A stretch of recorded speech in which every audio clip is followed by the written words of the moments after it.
सज्जन श्रोते चिंतक हो, काल आपण अथागत तथागत, आता तथागत आपणाला माहिती आहे, पण अथागत तथागत अशी एक मांडणी केली. त्या मांडणीचं रहस्य तुमच्या लक्षात असेल किंवा नसेल, पण तेवढं त्याचं रहस्य एवढंच आहे की एक माणूस जन्माला येतो आणि जन्मल्यापासून प्रवास करत करत काही टप्प्यावर जातो. तो ज्या टप्प्यापर्यंत आला तो सुरुवातीचा टप्पा त्याचा अथागत म्हणजे येथपर्यंत आलेला. आणि जेव्हा सर्वात शेवटी त्याला अटेनमेंट ऑफ ट्रूथ म्हणजे सत्याची प्राप्ती झाली, तेव्हा तो तथागत म्हणजे येथपर्यंत आला आणि तेथे म्हणजे अंतिमता सत्यापर्यंत पोचला.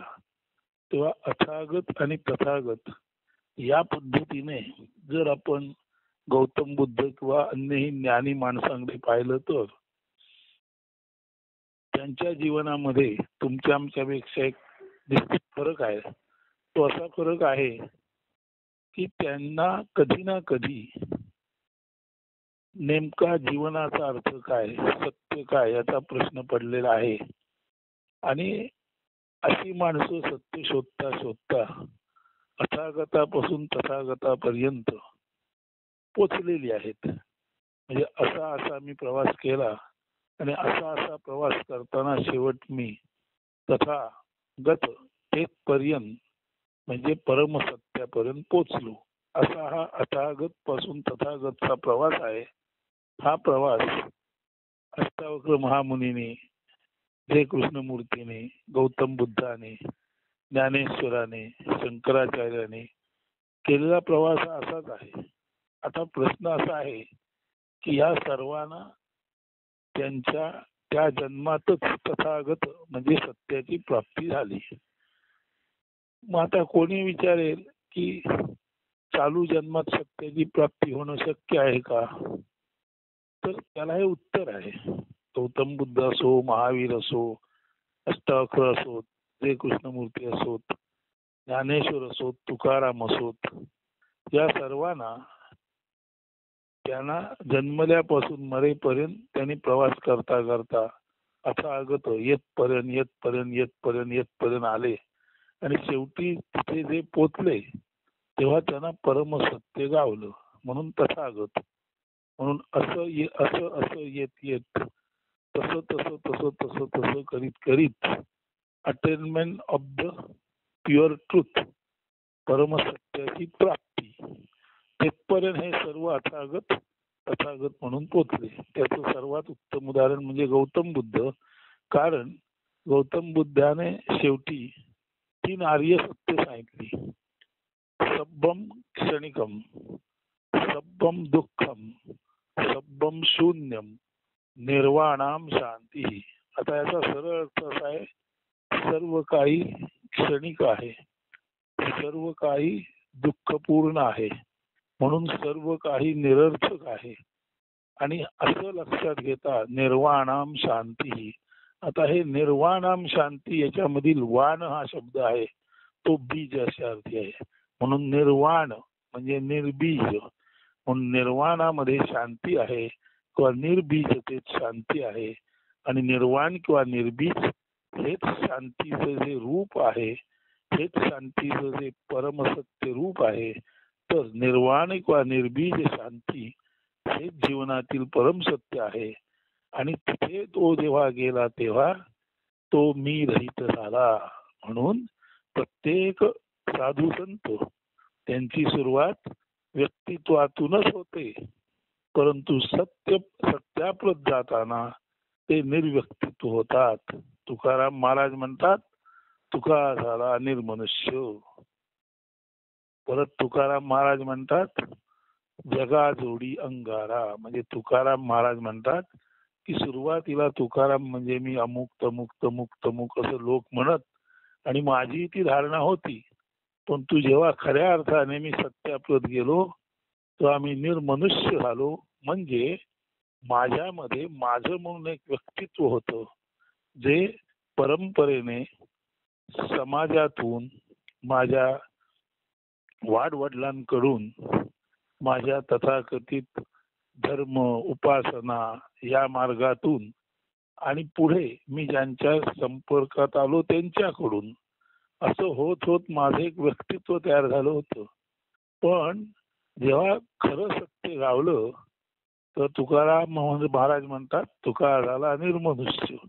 म्हणजे काय? खरं सत्य गावलं तेव्हा तुकाराम महाराजांचा मी पूर्णपणे लयास गेला. तेव्हा तुकाराम महाराज म्हणतात मी तो विखळ येरते सकळ बहुबरवे.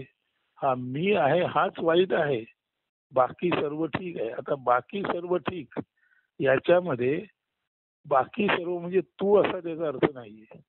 बाकी सर्व याचा एवढाच अर्थ आहे जर मी रहित असणे संभवले तर, मी रहित असणे संभवले तर असा जो मी रहित बीज रहित निर्बीज अहंकाराचं वाण नष्ट झालेला जो असतो तोच खराखुरा सत्याप्रत जातो. आणि जोपर्यंत हे अहंकाराचं वाण हे निर्वाण होत नाही, जोपर्यंत अहंकारचं बीज निर्बीज होत नाही तोपर्यंत माझं तुझं या पद्धतीने जगात केवळ आणि केवळ द्वैत द्वंद्व की जे शेवटी सर्वांच्याच विनाशाला कारणीभूत होतं ते चालत राहणार. म्हणून मी तो विखळ येरते सकळ बहुबरवे हा उपदेश सर्वांनाच उद्देशून आहे. म्हणजे जे जी माणसं मी मी मी मी मी मी मी मी अशी पद्धत असतात एखाद्या तप्त निखाऱ्यासारखी, ज्यांच्यातून ज्वाळा रूपाने मी मी मी मी मी मी अशा अहंकाराच्या ज्वाळा निघत असतात, तर असा जो अहंकार आहे, अशी जी मीपणाची दुर्दम्य आणि स्वतःच जगाला भाजून टाकणारी आच जी आहे ती जर नष्ट झाली, म्हणजे मी रूपी निखारा निवत निवत त्याचा अंत झाला तर, म्हणजे अहंकाराचा निवत निवत अंत होणे, मीत्वाचा निवत निवत अंत होणे, म्हणजेच मीचा कोळसा होणे, म्हणजे मी निरर्थक होणे. म्हणून मी हा निरर्थक आहे, अहंकार हा निरर्थक आहे हे लक्षात येणे म्हणजेच मी तो विखळ. वि म्हणजे विशेषत्वाने आणि खळ म्हणजे दुष्ट किंवा वाईट. हा जो मी आहे तोच विशेषत्वाने वाईट आहे, तोच विशेषत्वाने दुष्ट आहे आणि तोच सर्व नाशाला कारणीभूत आहे. म्हणून हा मी सोडल्यास म्हणजेच जगातील सर्व माणसांचा जर मी गेला तर जे जग आहे ते अत्यंत सुंदर आहे. ये रते सकळ बहुबरवे, हे मी नष्ट झाल्यास आणि हा मी एका नव्हे यदा कदाचित सर्व समाजातील मी म्हणणाऱ्यांचा मी नष्ट झाला तर ये रते सकळ बहुबरवे, तर उरलेलं सर्व चांगलं आहे. त्याचा सूक्ष्मार्थ असा आहे की मी रहित माणूस झाल्यानंतर तो माणूस अखिल समाज एकच आहे, अखिल विश्व एकच आहे. कीडमुंगी पासून माणसांपर्यंत सर्व जीव जंतू जगत हे जीव जगत म्हणून एकच आहे.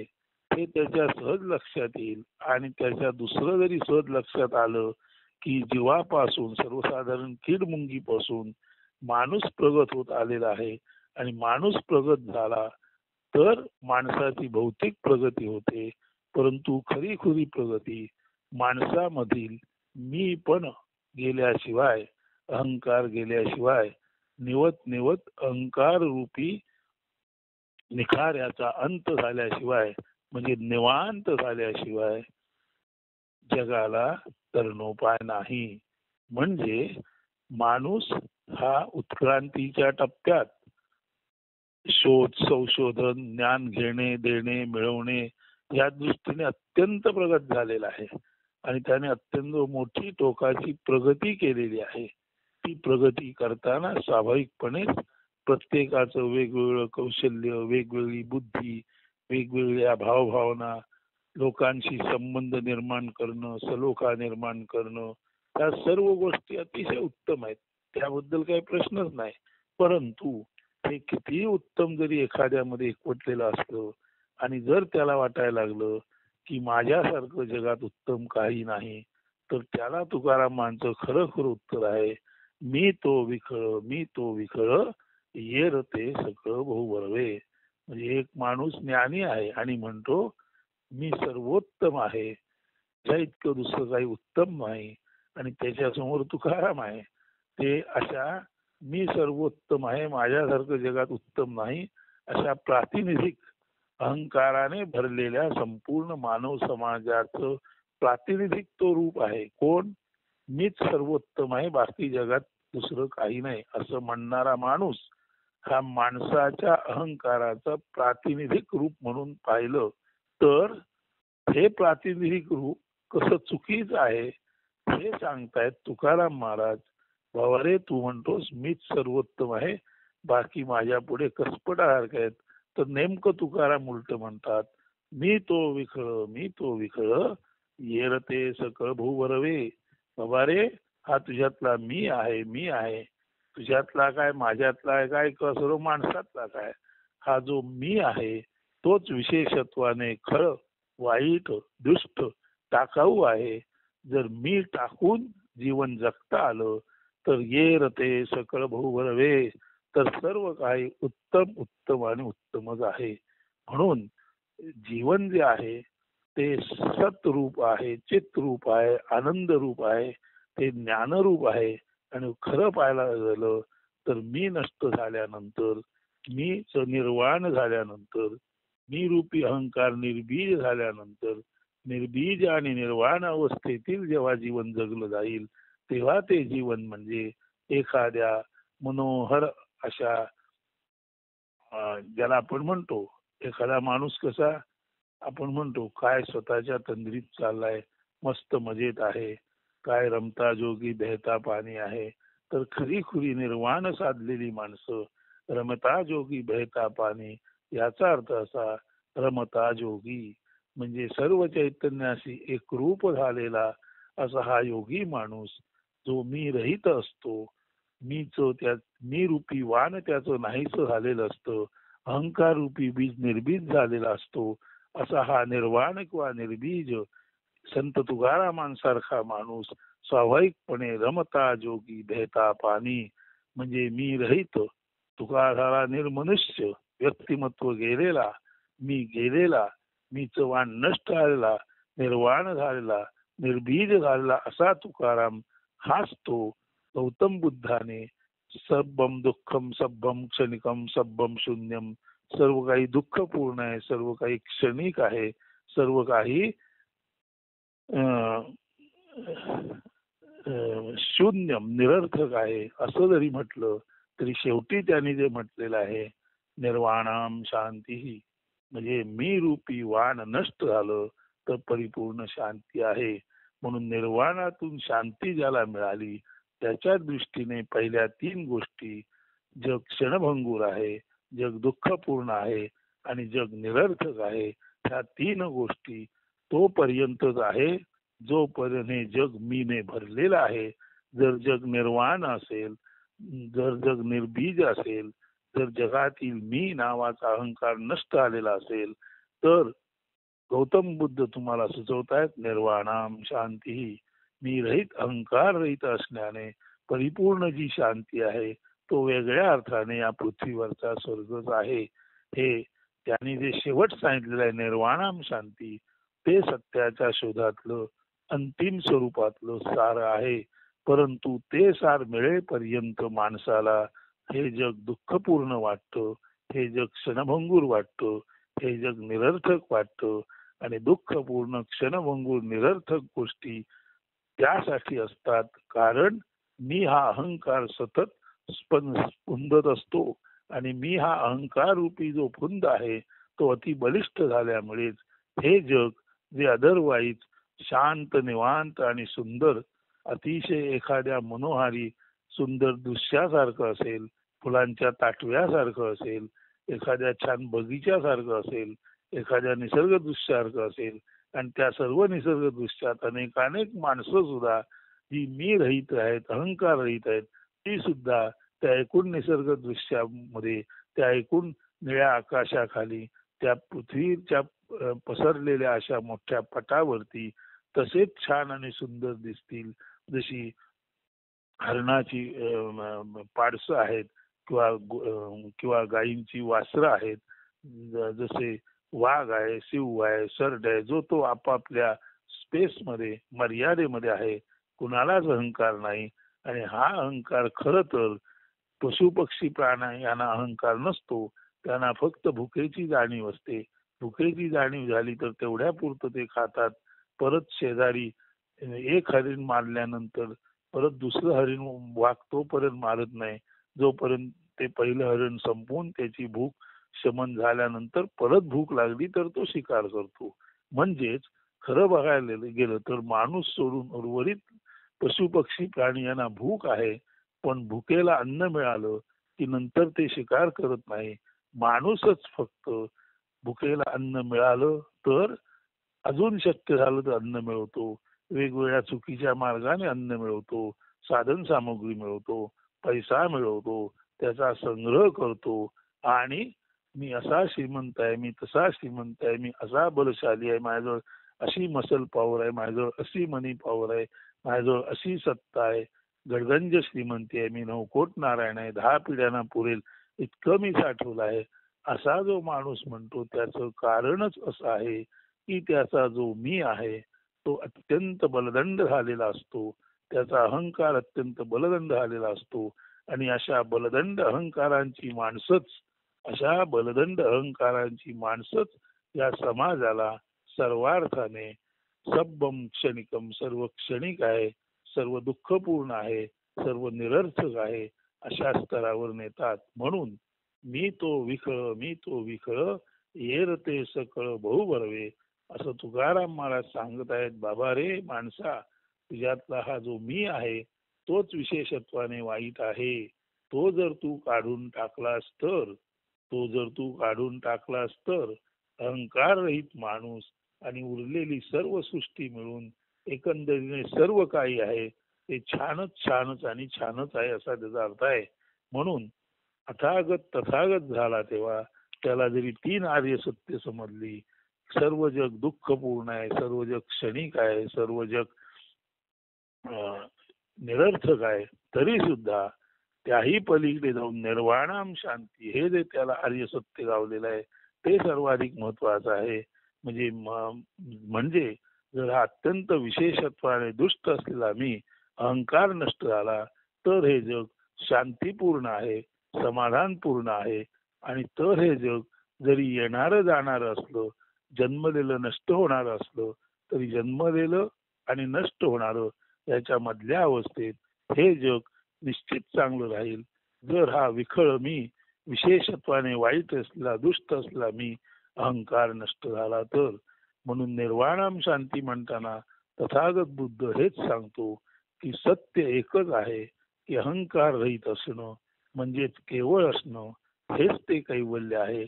आणि तेच प्रत्येक माणसाला, सर्व माणसांना आणि परिपूर्णपणे या जगातील यच्चयावत जीवांना आनंददायी आहे, मोक्षदायी आहे.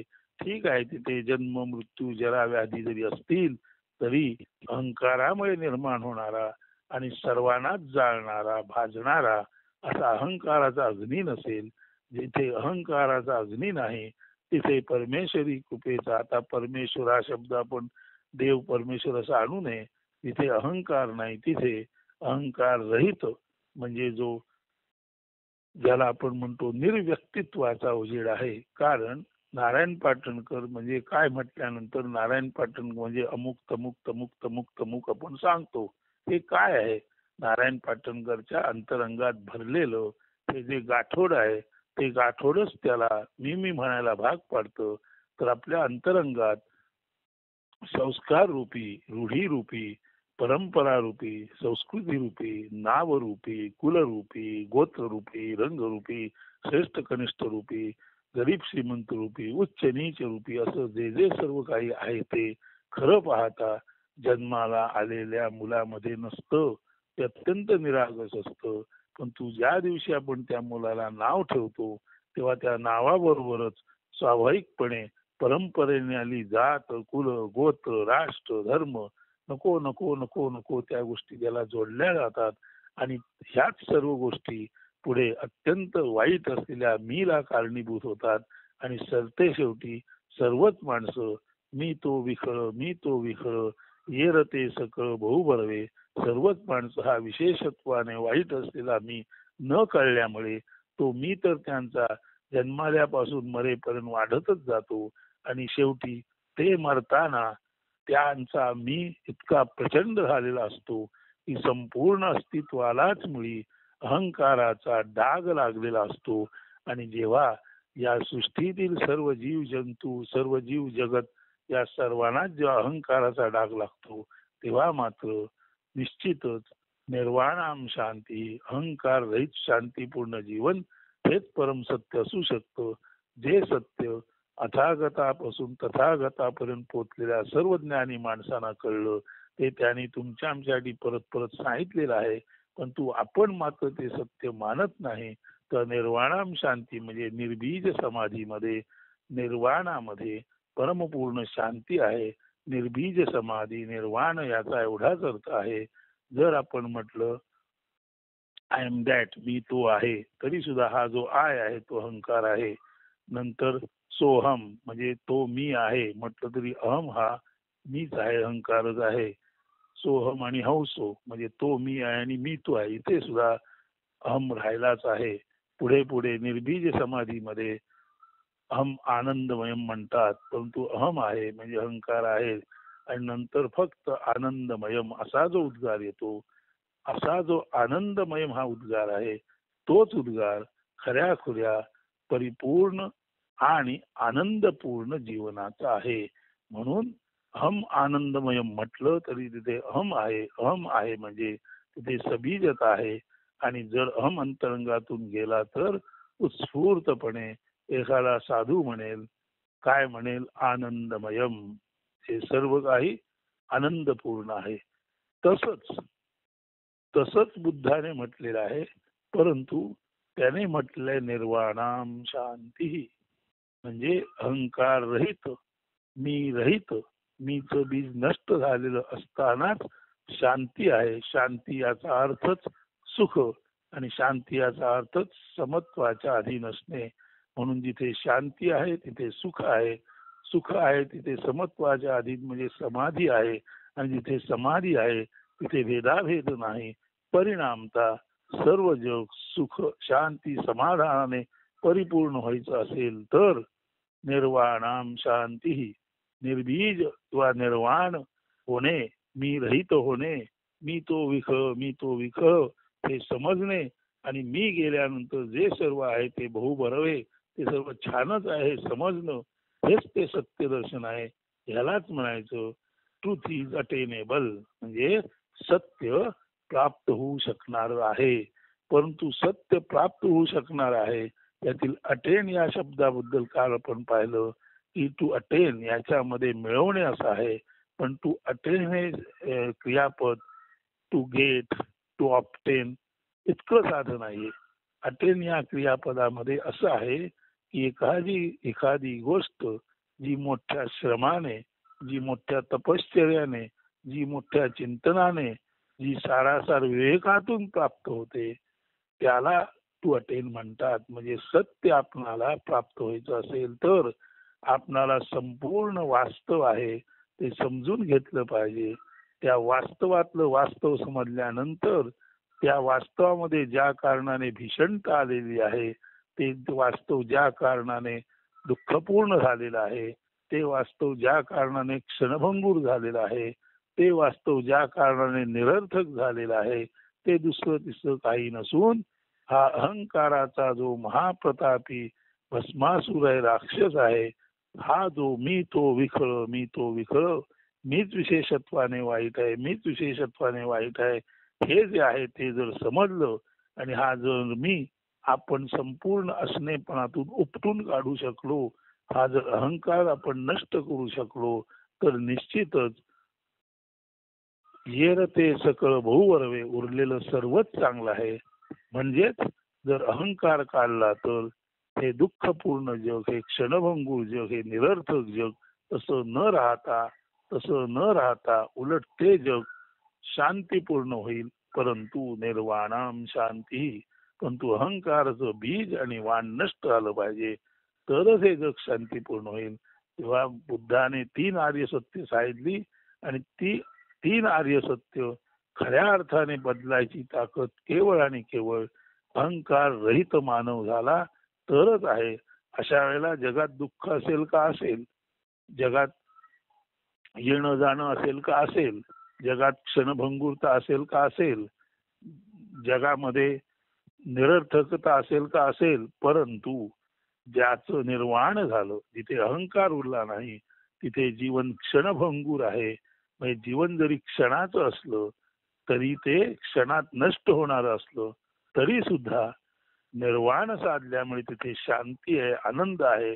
तरी सुद्धा एक क्षण जीवन माणूस जगला तरी तो क्षण सुद्धा त्याला क्षणभंगूर न वाटता क्षणअंगूर, म्हणजे तो क्षण त्याला द्राक्षासारखा गोड वाटेल. ज्याच्यामध्ये निर्वाण प्राप्ती झाली, ज्याचा अहंकार पूर्ण नष्ट आला, त्याच्यासाठी जीवन क्षणभंगूर नसून क्षणअंगूर.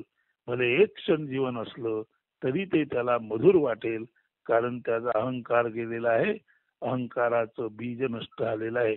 आता एक क्षण जीवन भंगूर न वाटता अंगूर वाटणं म्हणजे क्षणभर जीवन असलं तरी ते जीवन सार्थकी लावणं आहे, ते गोड वाटणं आहे. याचाच अर्थ ते जीवन निरर्थक नसून क्षणाचं जीवन सुद्धा का होईना ते मधुर आहे म्हटल्यानंतर ते क्षणाचं जीवन सुद्धा मधुर असल्यामुळे ते अर्थपूर्ण झालं, आणि ते मधुर असल्यामुळे अर्थपूर्ण आलं. अशा अर्थी ते दुःखपूर्ण नसून आनंदपूर्ण होतं. म्हणजे जरी क्षणाचं जीवन आहे म्हणून ते क्षणभंगूर आहे, क्षणात आपण जाणार म्हणून ते दुःखपूर्ण आहे, क्षणात जाणार काही उपभोग नीट घेता येणार नाही म्हणून ते निरर्थक आहे, असं त्या माणसाला वाटतं ज्याचा अहंकार शिल्लक आहे. पण तू ज्याला निर्वाण प्राप्त झालं, जो पूर्ण शांतीला पोचला, त्याच्या दृष्टीने दुःखम क्षणिकम झाल्यानंतर शून्यम याचा अर्थ वेगळा आहे. ज्याला निर्वाण साधलं, ज्याचा अहंकार नष्ट आला, त्याच्या दृष्टीने जीवन क्षणभर असलं तरी तो अहंकार रहित झाल्यामुळे तो पूर्ण शांत समाधानी सुख आहे. ज्याचं अहंकार गेला तो पूर्ण शांती समाधान आणि सुखाने भरलेला असतो. त्याच्या वाट्याला एक क्षण जीवन आलं तरी ते भंगूर नसून ते अंगूर म्हणजे द्राक्षासारखं मधुर असतं.